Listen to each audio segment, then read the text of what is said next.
খুলনার দিঘলিয়ায় আমন ধানের বাম্পার ফলন হয়েছে এবার। ফসলি মাঠে বাম্পার ফলনে কৃষকের মুখে বইছে তৃপ্তির হাসি। সপ্তাহ জুড়ে মাঠে মাঠে শুরু হয়েছে উচ্চ ফলনশীল জাতের একাধিক প্রজাতির আমন কর্তন। খুলনা থেকে শেখ মাহবুব আলমের তথ্যচিত্রে দেখুন বিস্তারিত।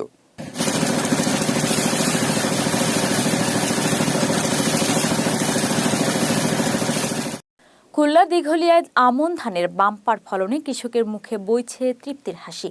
প্রতি বিঘা জমিতে 15 থেকে 18 মণ ধান পাচ্ছেন কৃষক। বাজার দরও চড়া থাকায় এই এলাকার কৃষকরা বেজায় খুশি। সরেজমিনে ও কৃষি অফিস সূত্রে জানা গেছে, আমন মৌসুমে এই উপজেলার 6টি ইউনিয়নে এবার 2977 হেক্টর জমিতে আমন আবাদ হয়েছে। এর মধ্যে উচ্চ ফলনশীল উফশি জাতের ধান 1277 হেক্টর জমিতে, হাইব্রিড জাতের ধান 500 হেক্টর জমিতে, আমন ধান 1000 হেক্টর জমিতে উৎপাদন করেছেন কৃষকরা।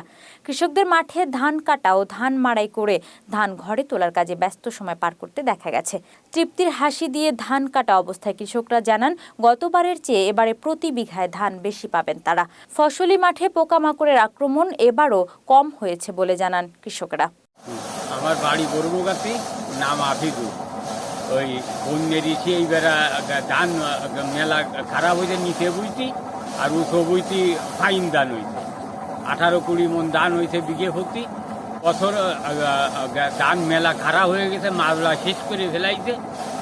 এইবার ওই কৃষি অফিসাররা খুব ভালো কাজ করিছে, ফসলও ভালো হয়েছে।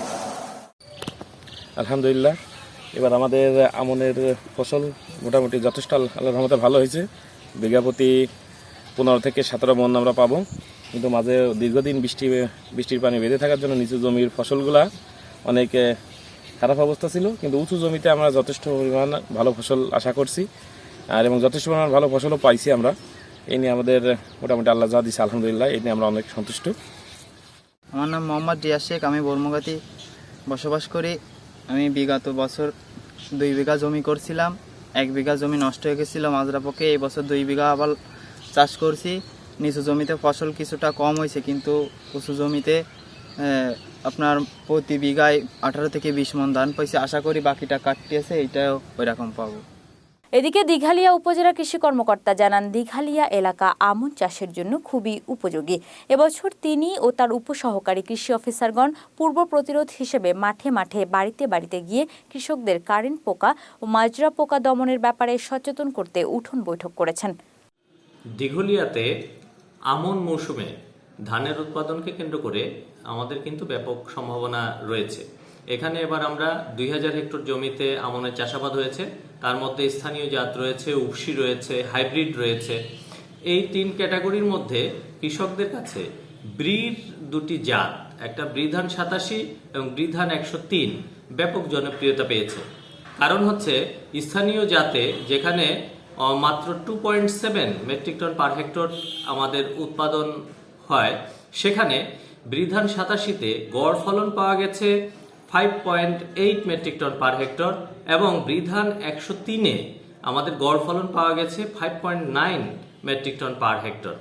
এবং এই কারণে কৃষকদের মধ্যে এই 2টি ভ্যারাইটিকে কেন্দ্র করে একটা ব্যাপক চাহিদা তৈরি হয়েছে এবং এইটা পুরো দিঘলিয়া জুড়ে এই ভ্যারাইটিগুলো ছড়িয়ে পড়বে। আমরা সেটার বিষয়ে কাজ করছি। এর মধ্যে যারা আমাদের অগ্রগামী চাষি, তারা আবার রিলে ক্রপিং এর মাধ্যমে এই ব্রিধান 87-র পরে সরিষা করেছে।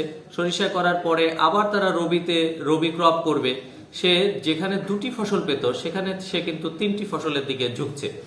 এবং আমরা কৃষি সম্প্রসারণ অধিদপ্তর এবার আমাদের আমন মৌসুমে যেহেতু কারেন্ট পোকা থেকে শুরু করে আমাদের মাজরা বিভিন্ন রোগে আমাদের ফসলের ক্ষতি করে, সে জায়গায় যাতে কোনো প্রকার ক্ষয়ক্ষতি না হয় সেটাকে কেন্দ্র করে ব্যাপকভাবে আমরা ক্যাম্পেইন করেছি, কৃষকদেরকে উদ্বুদ্ধ করেছি বিভিন্ন জায়গায়।